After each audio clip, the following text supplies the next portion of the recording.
Welcome back to another episode of Echo Chamber with Joe and Trent, the only podcast where two comedians read the Wall Street Journal because one of us gets it for free from work. And Joe, would you like to give us a little rundown of the stories we'll be covering today? I would love nothing more, Trent. Our first story today on the Echo Chamber podcast, old people, they're getting mowed down by cars. Oh, my God. Yeah, they're getting absolutely mowed down. Oh, that's terrible. Yeah, oh, yeah, they're getting run right down. Well, Joe, bosses, they have all the power again. That was the same as last week. Yeah, it's the same as last week. Well, Trent, refrigerators. People are decorating the inside of the refrigerators. The inside. The inside. Oh, wow. In order to cope. Okay, oh boy, all right. Well, Joe, humans, why do they like so much? Sorry? Why do they like so much? I don't know, but I just love them. Well, we're about I to just find can't out. get enough of them. We'll find out today. We'll find out all of that and more on this episode of Echo Chamber.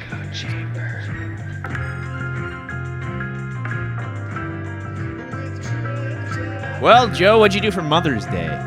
Well, I was away. You were away. You were was at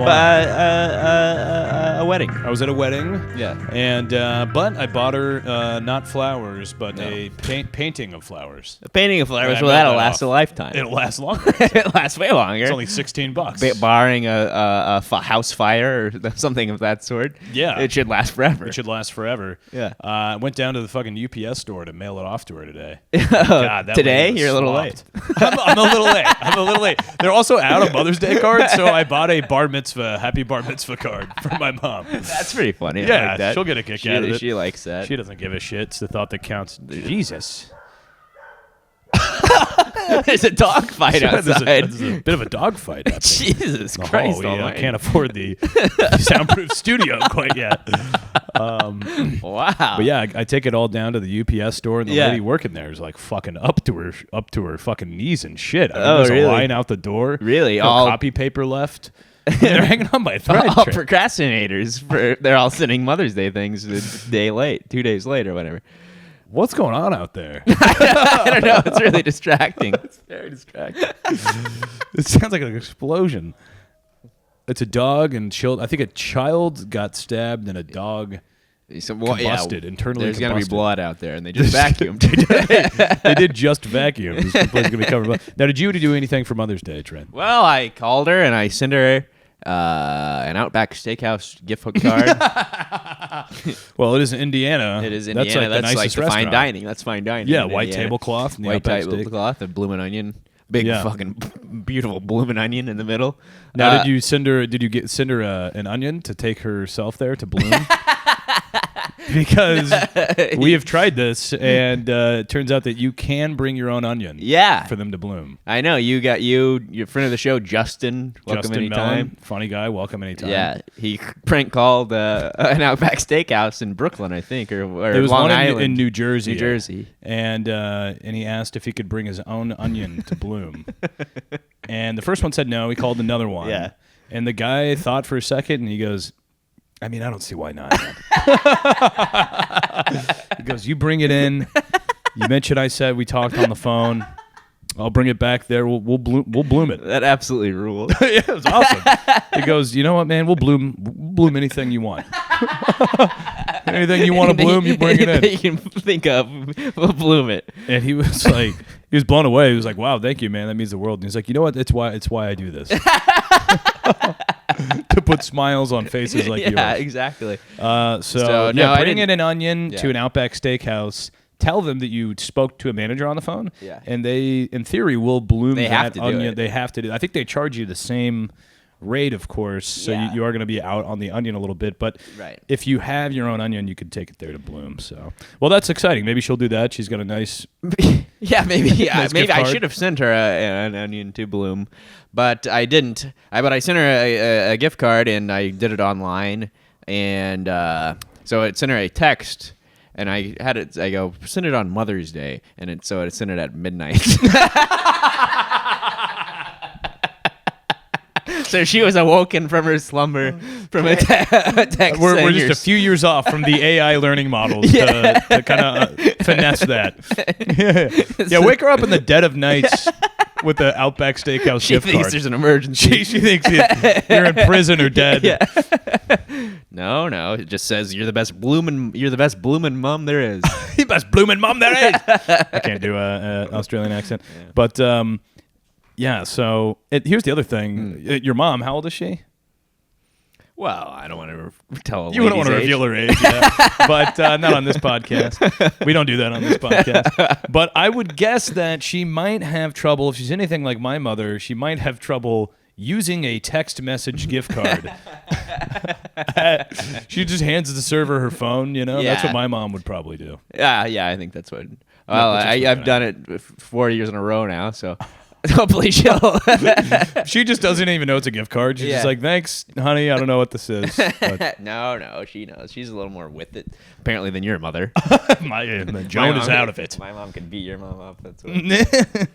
Well, Joe, you want to get into it? Let's get into it, Trent. Our first article is all the way from the Personal Journal, one of our favorite articles sections in the Wall Street Journal. Yes. Rude, bad, ignorant drivers pose a menace as we age. And let's not forget that articles in the Personal Journal are written with a personal touch. Yes. So this is from the first person of a man named Steve. Okay. This is one Steve Yoder. Steve Yoder. Also, we'll hear from his wife, Karen. Steve. The Yoders. The Yoder family. A familiar rage welled up as I read the headline. 77-year-old woman killed in San Francisco's third pedestrian death in 2025. The first year's two victims, the article noted, were 81 and 77. Wow. Seniors. Yes. Like us. What do we have a hit me sign taped on our back now? He texted Karen. I texted Karen. Okay.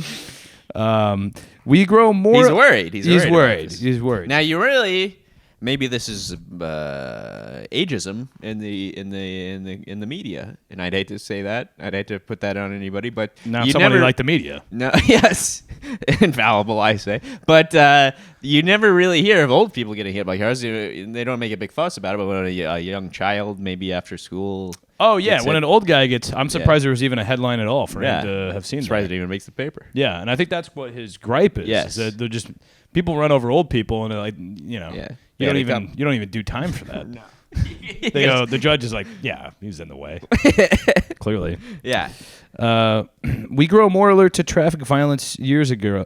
We grew more alert to traffic violence years ago when we began commuting by bike, and still easier... I'm having a really hard time today. It's all right, Joe. It's been like a week and a half off the podcast. It's all right. I'm sorry. We feel especially vulnerable now that retirement has Oh my God. Forget it. You damn near burned the house down earlier, and now you're like, can't read from the Personal Journal. I can't read it. It's so boring. He's so old. He's so old, and he's just gonna get hit by a car. He's gonna die, and he's gonna get hit by a car. In a traffic violation. He's an old guy. He's worried about getting hit by cars. Yeah.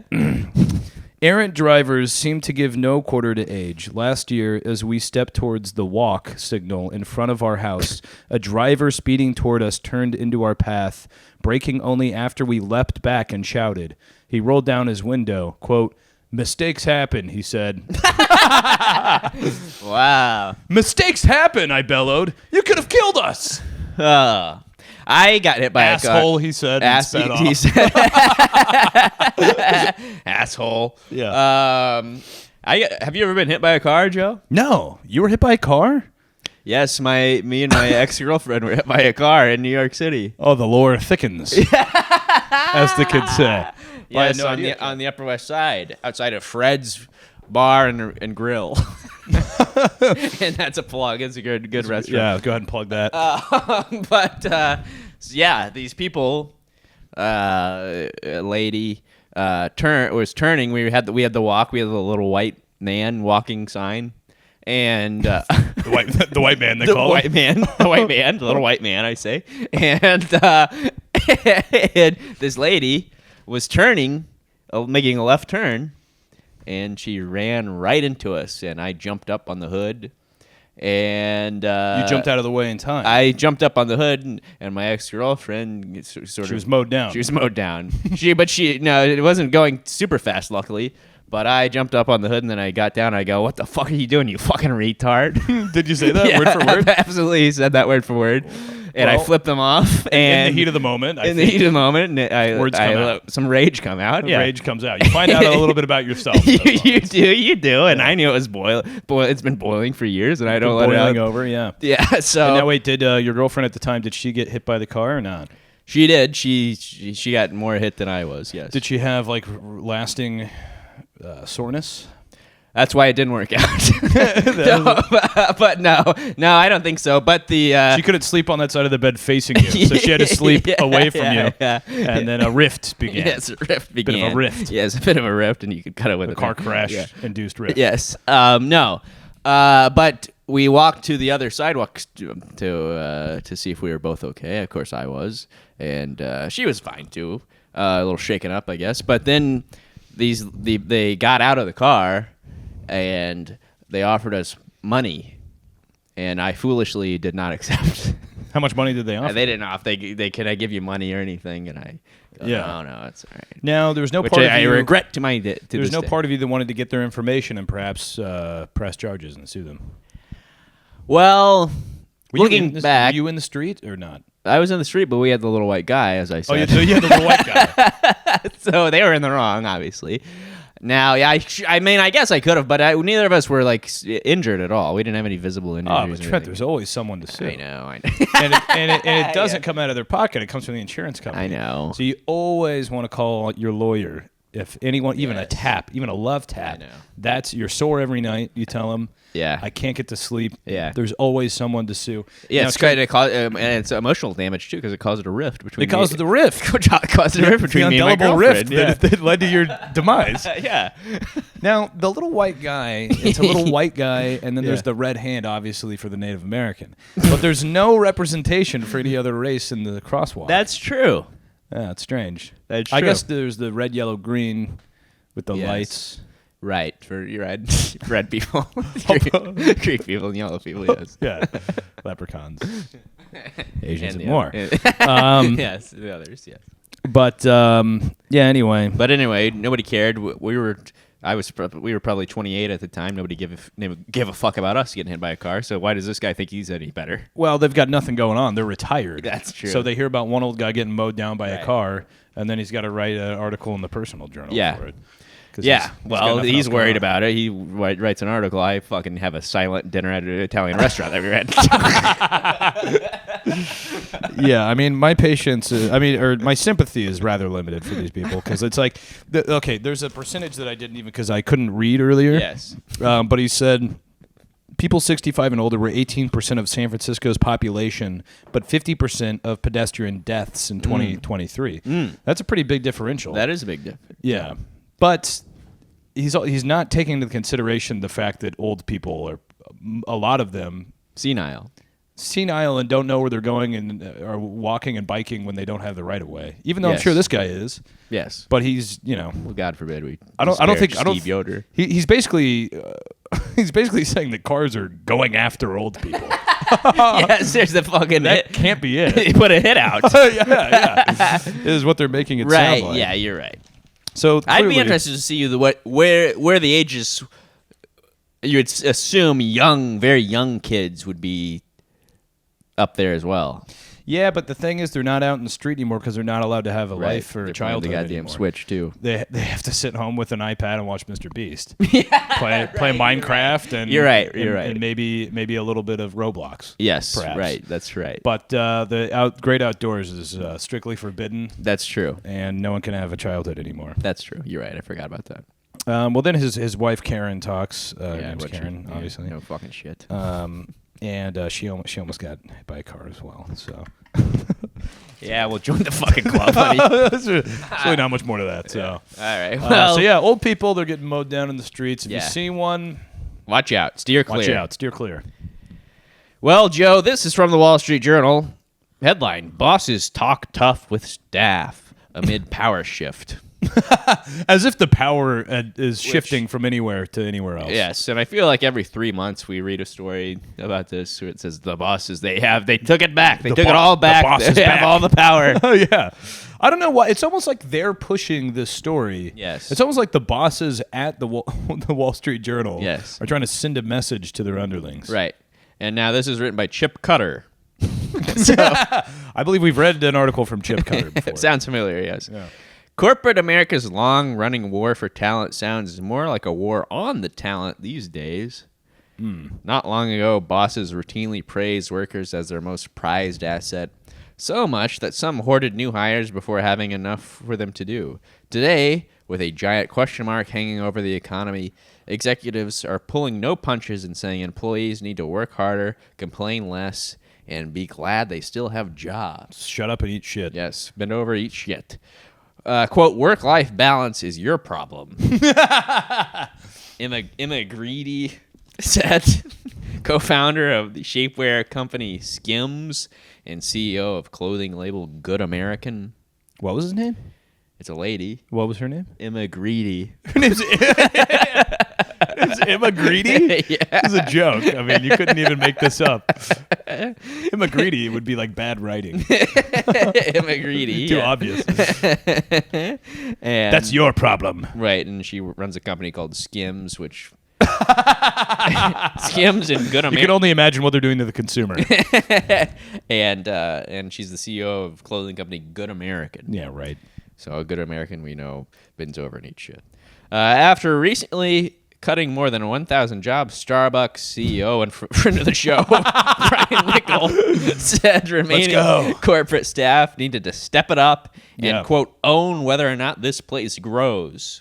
So They it's don't on. give a fuck, dude. Why would they give a fuck? You own whether it grows. Yeah, right. The fuck, dude? Are gives you a kidding fuck? me? I don't have any Why stock would you options. possibly care? Why would you possibly give a fuck if Starbucks grows? There's one on every fucking corner. Yeah. You're fucking serving shit all day, writing smiley faces on fucking cups, making $15 an hour. J.P. Morgan CEO Jamie Dimon in a Being an asshole. in a profanity-laced internal meeting told employees lamenting a return to work mandate that he didn't care. Quote, I've had it with this kind of stuff, he said. I've been working 7 days a week since COVID, and I come in, and where is everybody? This is what my stepdad sounds like. Where the hell is everyone? God damn it.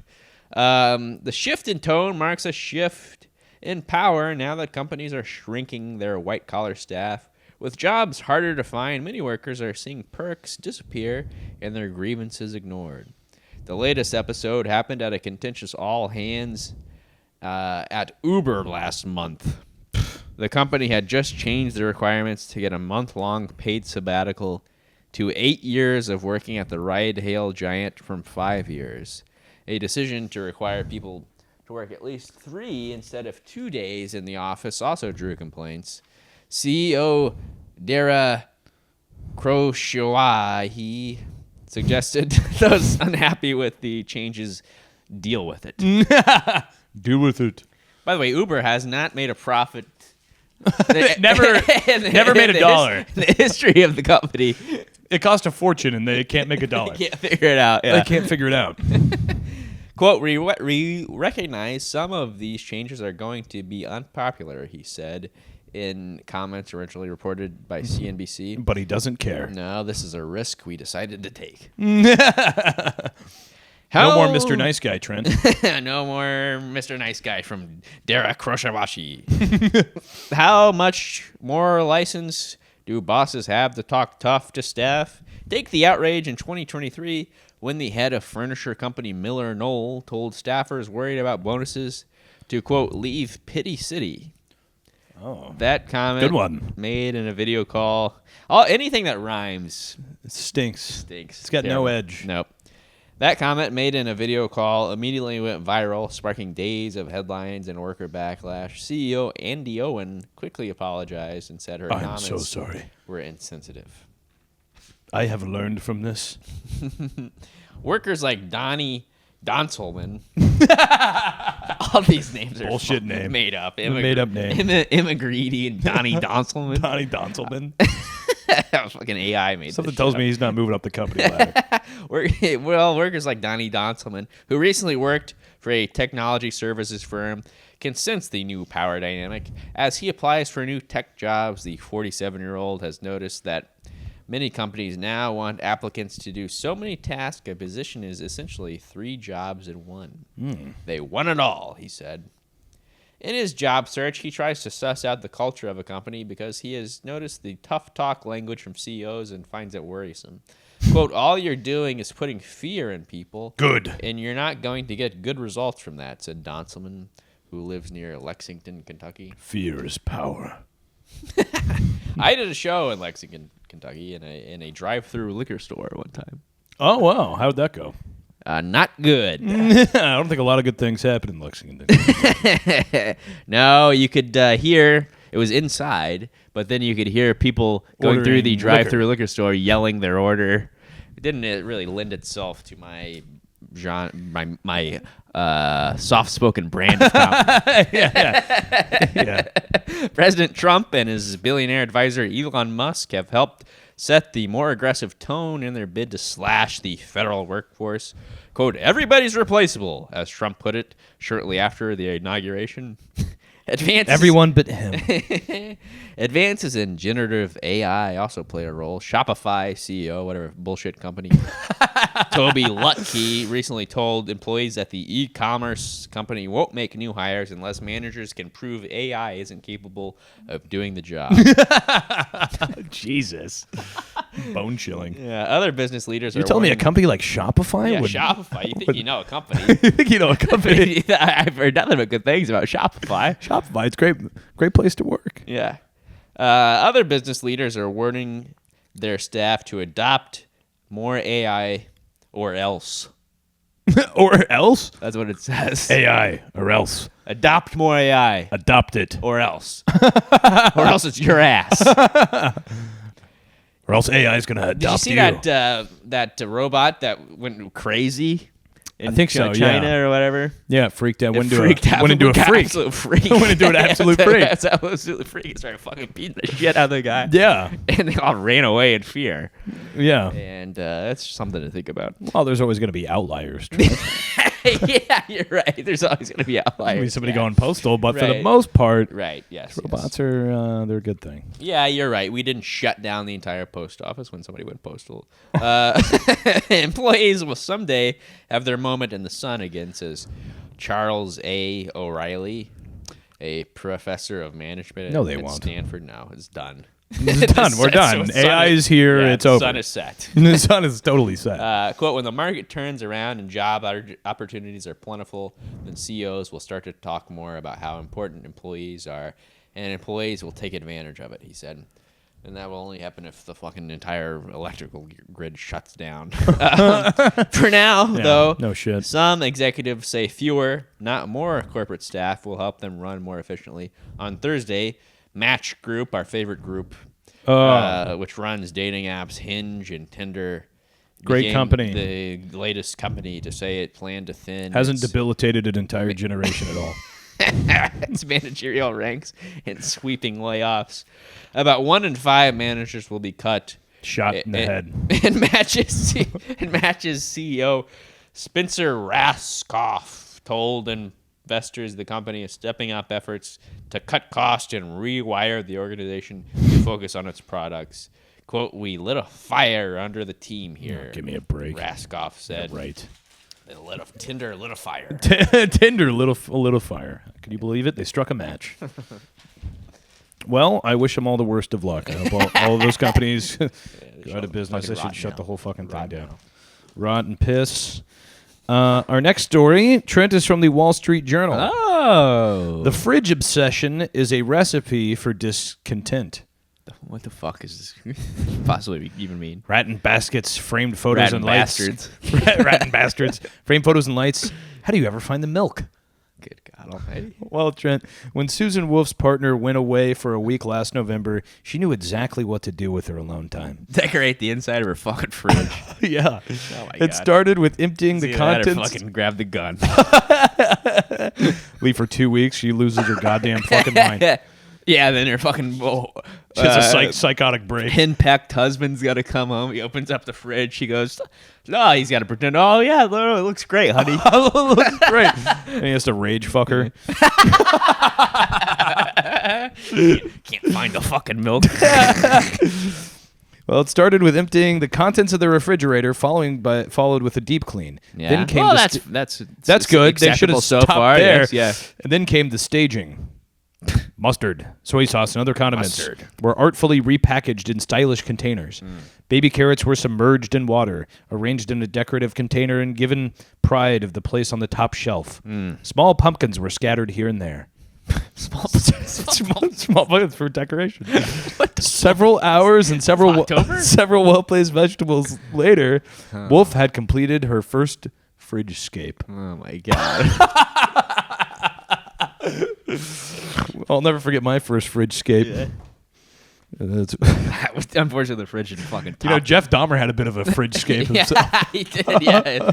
Sorry, my mom sent me some rotten meat. It's just a gay. It's just a gay thing. Unfortunately, the fridge didn't fucking topple over on her. Well, the 49-year-old health worker was hooked. Jesus Christ.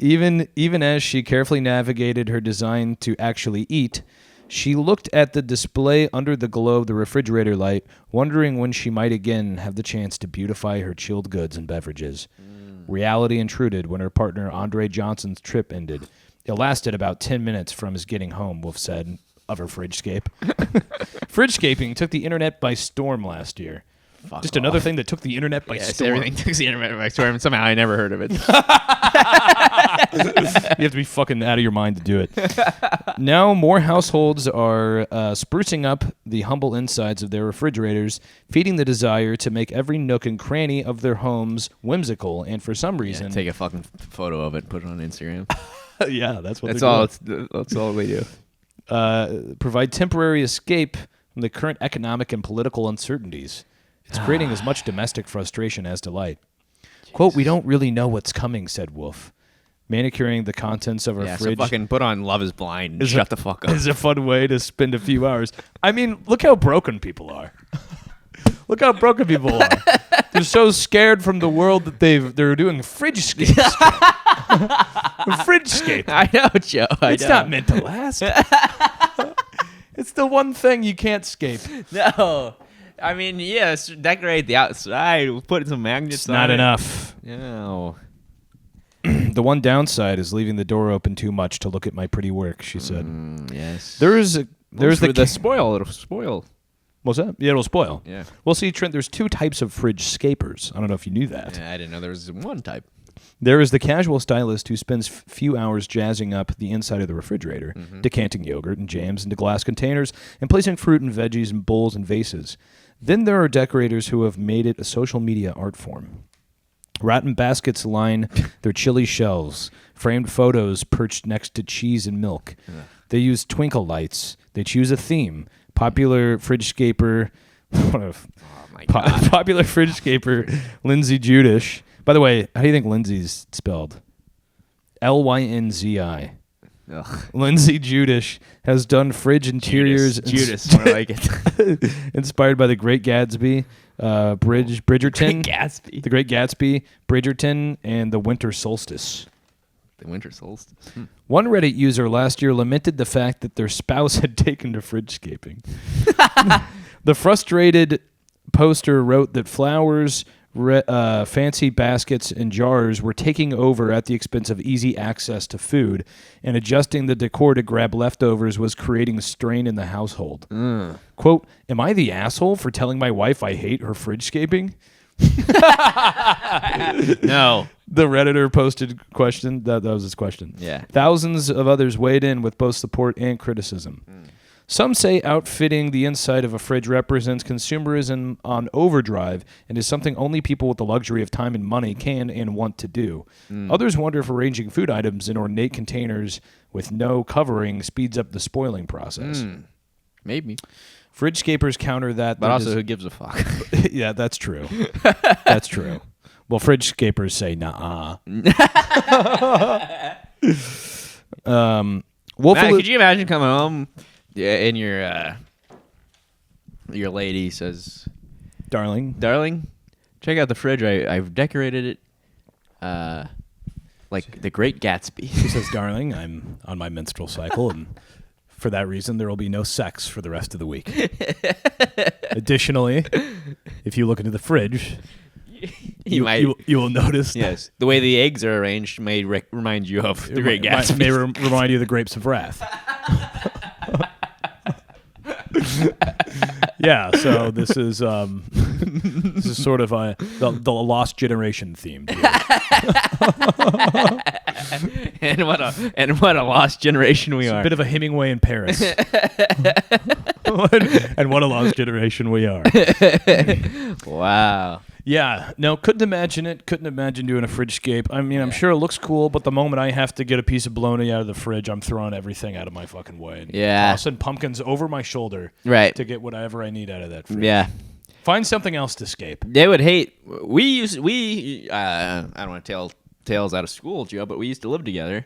And true. We for the longest time didn't have a light in the fridge. It was pitch black. It was just a barren, dark, pitch black, and there was stuff there. Nobody knew what was in there. No, it was horrendous. A horrendous sight. When we could only use it during the daytime, it was. If you were at night, you're going in blind. You dare not reach in too far. No. Lest you come across a remnant from a barbecue of days yore. Yes.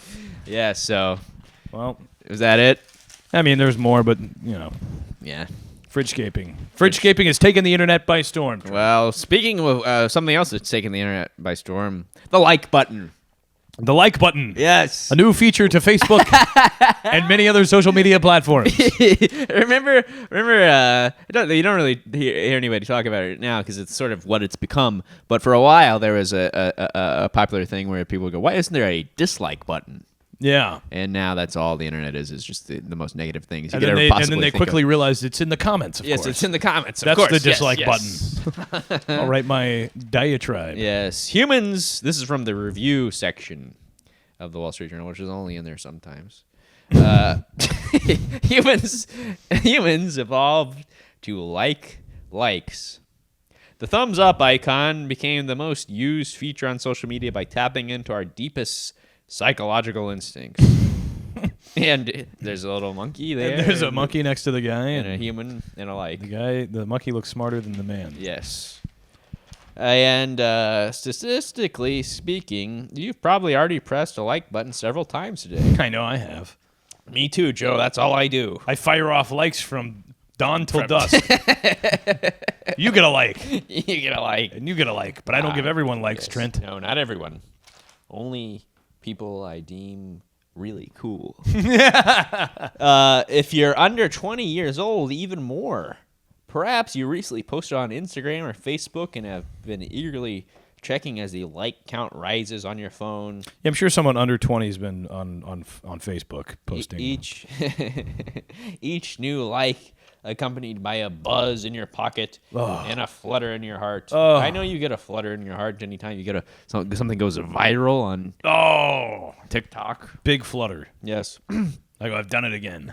But why? Yeah, you go. Sometimes I've been with you and you go, Trent, I gotta sit down. My heart is just fluttering. My heart's fluttering. I have a damn heart attack. You'd be surprised. It's kind of like this beautiful view out the window. Yeah. Exciting the first couple times, and then like anything else, you take it all for granted. Yeah, you get used to it. And then you get pissed when it's not perfect. Right, exactly. You go, what? This is bullshit. You keep trying to fill that fucking void. But why? It just won't get filled. It just won't get filled. It's just nothing. Until I'm scrubbed from this earth. There must be nothing that could fill it. Surely somewhere there's something that could fill that hole. I just haven't found it yet. Maybe it's on the new social media perhaps there's a new social media app. Friendster. Blue Sky. Blue Sky, yeah. If I go Blue Sky viral could once fill on the hole. Blue Sky, my heart will be If filled. I stormed the Capitol, that would fill some kind of hole. But why do we like the like button so much, Joe, that it almost immediately became the most used feature on social media, and by now is at the fingertips of the majority of humans on the planet? Wow, yeah, I never thought about it, Trent. Yeah, neither have I. And for good reason. In 2018, neuroscientist Lauren Sherman I'm glad she's spending her time on this. and colleagues set out a study that No cure for schizophrenia. But let's do this. Let's figure out why. Yeah, no cure for schizophrenia, but something that causes schizophrenia. We'll talk about. Let's figure out why people like likes. Yes. The most self-evident. Yeah, they asked 58 young people aged 13 to 21. A small pool of people. Yes, to go through their Instagram accounts and select several photos they had posted recently. Each participant then had the chance to view the photos chosen by the group, using an interface designed to mimic Instagram, including a like button. They did so while laying in an MRI machine, allowing researchers to see if the brain lights up when we hit the like button, and if so, what parts of it. Sure enough, there was every single part of mine. Yeah, absolutely. Sure enough, there was activity, and a lot of it. It's a dopamine hit. It's the same as a slot winning a nickel in the slot machine. Shooting heroin into your fucking vein. That's a really good one. Yeah. Maybe that'll fill the fucking void. As neuroscientist David Linden has written, dopamine release is associated with all kinds of pleasurable activities, including shopping, orgasm, learning highly caloric foods, gambling, prayer, dancing till you drop, and playing on the internet. Prayer was a rogue one. I thought that was releasing maybe a different endorphin, perhaps. Well, no. That knows he gets nice dopamine hits. He'll crank out a few Our Fathers after this. Just for the rush. I just do it for the rush. Absolutely. The MRI scan showed activity across a wide variety of regions in the brain when the teens saw their own photos with a large number of likes, Sherman reported. Strikingly, There's no finer sight. She also found that viewing photos with many... compared with few likes, was associated with greater activity in neural regions implicated in reward processing, social cognition, imitation, and attention. In other words, we don't just like to receive likes. We also like things more when other people have already liked them. Oh. So. You could say that again. So. Mr. Beast. Mr. Beast. We all love Mr. Beast. Mr. Beast and Rogan. We all love everything. The most popular things are often the coolest, I've often said. I've often said that's always been my ethos. Why do we like so much? According to Nicholas Christakis, a sociologist and physician at Yale University, bullshit university, it is because, quote, the like button is built in a very deep and distant way on the back of evolutionary biology. I mean... God. It's just... I can't believe they're spending hours on... No. And I thought it was because we have thumbs. I thought it was because of the thumbs as well, yeah. And this picture would lead you to believe that as well. I like the thumb. Now, what if the like button was a middle finger? They go, no, not to like. I don't think it would be as popular. I don't think so either. I think the thumb has a lot to do with it. The thumb has a lot to do with it, but the thumb is not mentioned in this article. And I'm going to write it. I would write in. All animals learn and evolve as they interact with a challenging world from experience gained through trial and error, but only certain primates have the ability to learn from their experience of other individuals. Social learning conveyed immense evolutionary benefits, allowing early hominids to raise their chances of survival by avoiding the mistakes they saw others making and emulating the successful moves. So now we're learning... So we used to learn not to fucking jump into fire or jump off a cliff, you'll die. And now we're learning not to make bad content. So we're learning I'll be ostracized. Yes, well, you'll be ostracized if you don't tailor everything to the algorithm. The sweet algorithm. This helps explain why human beings are prone to homophily, a preference for people we recognize as similar to ourselves. Just as birds of a feather flock together, a vast amount of research has shown that humans have a deep-seated predilection to gravitate and respond positively to sameness. This tendency can lead to tribalism and prejudice, but it also is connected to humans' powerful advantage of social learning. When we observe others who are similar to us, we have higher confidence their experiences are relevant to our own journey through life. What does this have to do with likes? The KKK's motto. Another human strength. What does it have to do with likes, Joe? glad you asked. I'm glad you asked. God damn it. No. I think it's because what they said. You see that somebody has gotten a lot of likes. You want to do that. You want to like it as well. That you think that's cool. Got it. So that's but I'm just a layman. Another human strength is our affinity for what has been called mild hierarchy. Hierarchy is useful for any group of individuals that wants to achieve a shared goal. It saves time and energy to have someone acting as the leader, providing directions others will follow.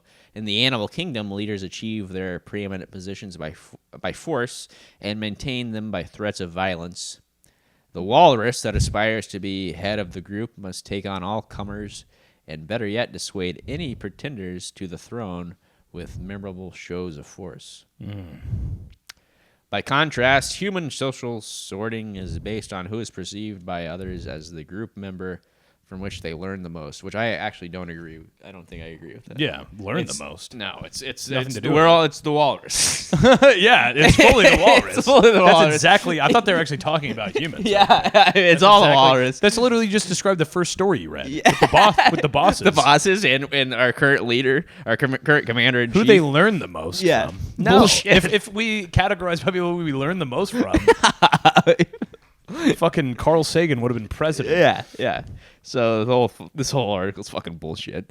But they say who we learn the most. They say that's why politicians like to be photographed surrounded by people. The group shot signifies that they are perceived not as aggressors, but as bestowers of value, which is complete fucking bullshit. And this is the very deep psychological territory the like button was able to tap into.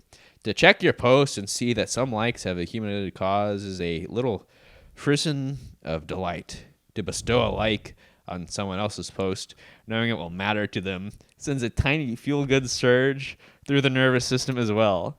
This is the key to the meteoric rise of the like button in our online lives. It's just not possible for something to become so popular without connecting with something fundamental in our biology. Yeah, usually our basest instincts. Yes, our basest instinct. Yeah. The most viral among us speaks to our id complex. Yeah, exactly. So anyway. Well, that's a story there. Make a fridgescape. Yeah, put it online, fridgescape, go viral, get lots of viral. likes. Don't get hit by a car. Yeah. And get back to work. Get back to work, you fucking piece of shit. Yeah, Piece of trash. I believe we have a visit from our friends at Pepper Our and friends Salt. at Pepper and Salt. Yes, we do, Joe. Now, they've been, we have not had a visit from Pepper and Salt for a moment because we hate to admit it, but we've been looking, and Pepper and Salt has really stepped up. They've been absolutely on fire. Been on fire. They've been like thoughtful jokes every time, and we don't really like to read those ones. We like to read the ones that are more of head scratchers. Yes, and this is a head scratcher. Unless I'm missing something, maybe God, you'll be able to help me out excited. here. So it's three people. They're looking at a wood table here. There it is. They're at seems to be a furniture store. Like an antique store, maybe. Yeah, or like perhaps an antique store. Yes. And there's a sale sign, and one guy's admiring the table. He's got his hand on it, and the caption is Who's speaking? Do we know? I'm gonna say it's the salesman. Oh, the salesman. Yes, the salesman speaking. As the husband or wife are admiring this table. Yeah. All our wood is cut with axes, not chainsaw. So. Okay. All our wood is cut with axes. Now I was thinking maybe perhaps it's a reference to Doge and Elon carrying a chainsaw. Oh, could be. But Yeah. I don't know. I don't know what that has to do with tables and. Yeah, all our wood is cut with axes, not chainsaws. Could be a reference to Elon Musk. It kind of misses the mark if it is. Mm-hmm. Could it be speaking to perhaps the way Deforestation. No. Wood is cut with axes, not chainsaws. As if like to speak to how crazy the selling points have become with like, oh, this coffee was the guy kissed every bean of it. Perhaps yes. They put whiskey in a barrel and played Metallica. They played Metallica next to it. Yes. And, perhaps it speaks to that as well. Yes. Well, I don't know. If you have an idea for what it could Pull it back a little bit, actually. Maybe. Oh, too close. Well, I don't know. Maybe no. Maybe you're right. Maybe it is not close enough. It's like the eye doctor. Starts on fire. Well, let us know what you think in the comments. All our wood is cut with axes, not chainsaws. Yeah, that's a head scratcher. Yeah. Pepper and salt, they're back on it. Done it again. Well, Joe, Well, I think Trent, that about wraps it up for this episode of Echo Chamber. that wraps us up. Don't forget to like, subscribe, rate, review, leave a comment, all that shit. Thanks for watching. Tune in next week to the Echo Chamber podcast. As always, this is Joe Nunnink signing out. And this is Trent Mabry signing off. Bye-bye. Bye-bye.